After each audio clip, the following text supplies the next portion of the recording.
and puts a big hole in the deliverance ministry as a whole, and a lot of deliverance ministry as a whole is the collective perception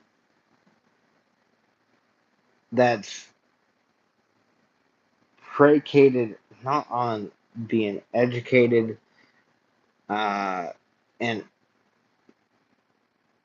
contemplative of alternative views, and that's often and is more rigorously thought out and demonstrated its accuracy than the former. Because, like I said, when someone judges their experience, especially and when they're experiencing things like this, things of the spiritual realm, they're assuming that they're not crazy, that they don't just experience and see things because they have a more expectation that they're gonna experience it and see it. Just like a uh, bunch of other religious sects and religions have mystical, metaphysical, spiritual experiences. And I don't think it's all demonic. I think a lot of it is demonic, but I also think that because the mind is creative and because we're meant to, our reason and our view of the world is meant to match our experience of the world, that perception and experience has an intrinsic and pretty indistinguishable and irreceptible link to it. That's why the mind and the emotions can conjure up and can generate even things that are more extra natural, because we are extra natural, and we're extra natural beings. Extra naturality different than supernaturality, or different than the supernatural. Extranatural is something that can commonly be reasoned and concluded what is the source, but something that is commonly encountered and intricate to human or other temporal experience, versus supernatural like a miracle, is something that is not common, more on the realms of unique to the experience of a human or an animal. And there's your difference, your distinction in definition. A lot of people, uh, out of ignorance, don't know the distinction. Like, something miraculous is not necessarily a miracle. Something can be miraculous as in unexpected and mind boggling,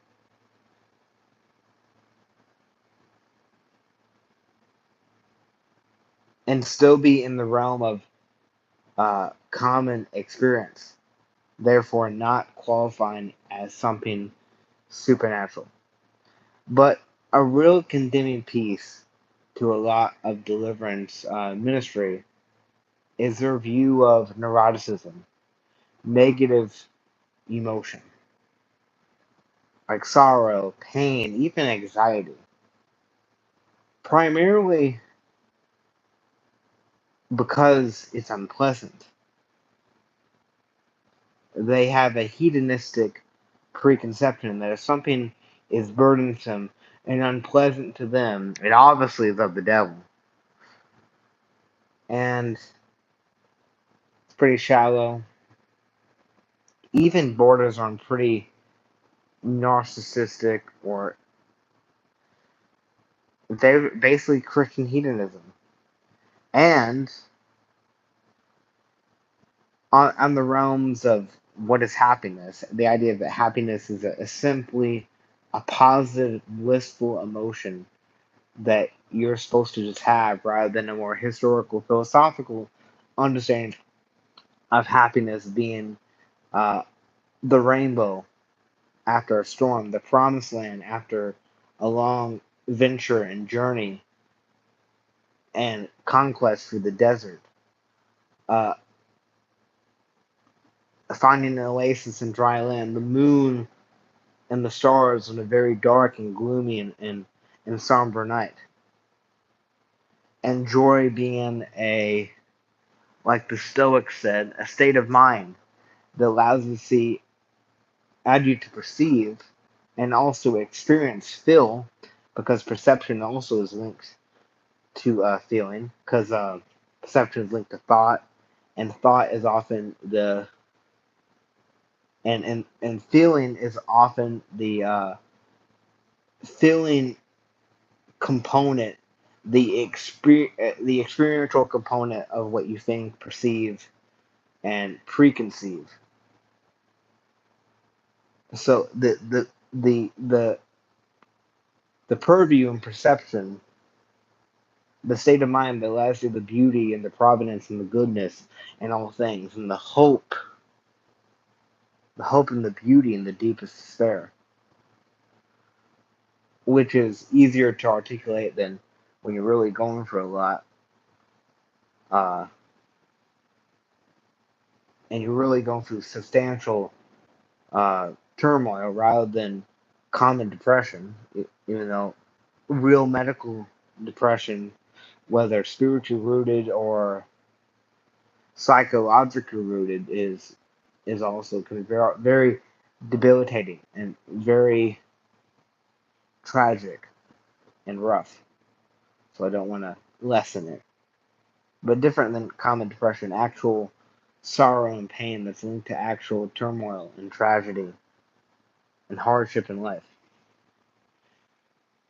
The view that sorrow and pain and depression is a bad thing, and happiness is this frivolous, trite emotion, is historically unfounded and pretty much is a modern Western idea. But they don't know it. They because they're illiterate. They have uh, lionized it and solidified it like it's like this universal natural law truth that's been known for all time, when it absolutely has not, unequivocally has not, and not really having a rigorous uh, thought process and reasoning through these fundamental things they believe. They don't really think about this truth: is that in this fallen life full of death and tragedy and turmoil, that is it really righteous and appropriate to just be full of bliss when you look around, people are dying and they're perishing, it, and they're going to hell? Is it really right? Even though I don't believe in the modern uh, Dante's par- particular Dante's particulation or articulation of hell, but still quite certain hell exists and is awful. But as in, like, I'm not an annihilationist. To make that clear. Um, the people are going to hell and all the suffering. It's really right, unless you're like self-centered and only really concerned when your life is going good, when you have your prayers answered, and when you have that rainbow or that sunny day. If you're a compassionate, empathetic person with the heart of Christ, is it really right to just be all happy and blissful? Uh, uh Too happy, too blissful. Well, I don't want to say happy, but too. That's a wrong word. But too blissful. So it looks to me, and it's quite obvious that considering the circumstances, that to be too blissful in this life would be psychopathic, self-centered, and just predicated in a false view of the world and somebody living on their own island with a community of people that most relates to them on their own island. So, and we know a form of worry that doesn't trust in God's providence is sinful. But just because it's sinful doesn't make all anxiety, all worry. Like there's a certain kind of worry, a certain kind of fear that is not tormenting, more like it's it's preserving. Like it keeps you from going into a bad neighborhood and getting shot, or it prevents you from walking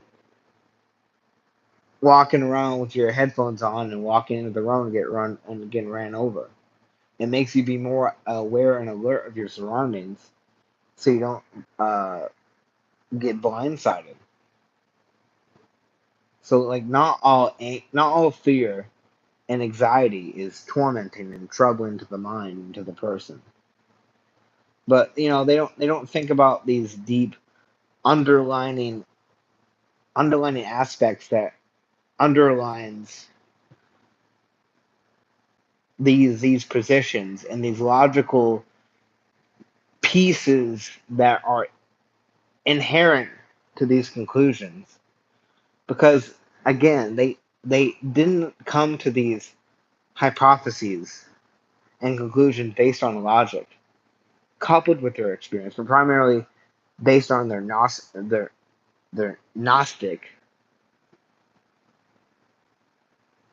very effeminate,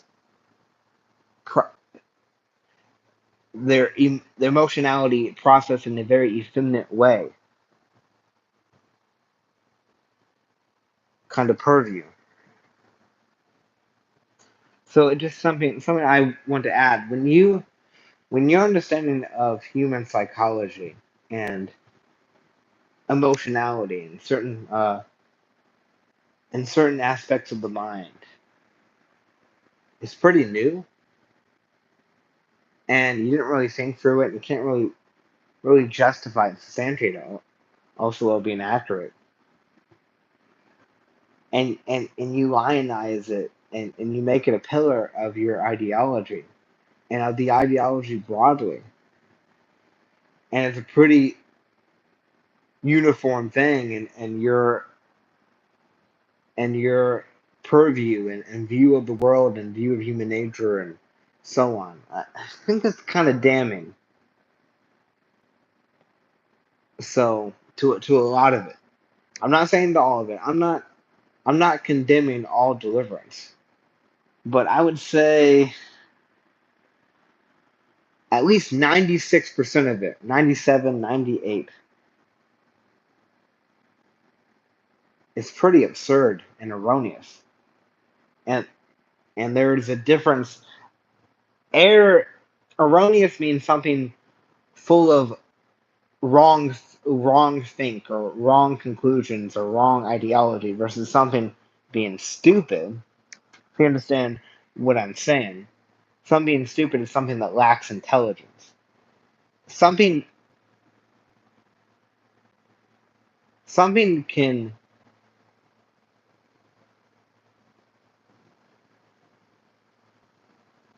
something can be. I think how I'm gonna say that.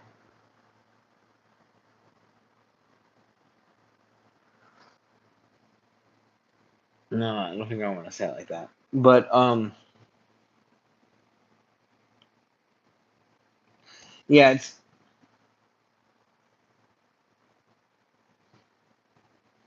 just something I want to add to these. It's just something I want to add to the response. Um,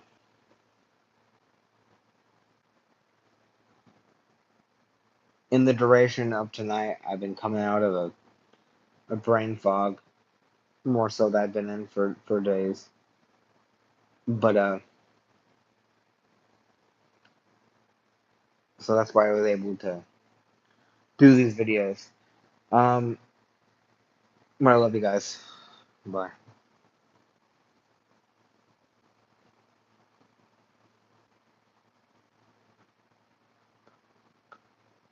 Capitulate, I think. That's the word I was looking for. The Dante's Inferno that he capitulated. Yeah, that was the word I was looking for earlier. Yeah, I love you guys. Well, that's how to pronounce it. That's how to say it.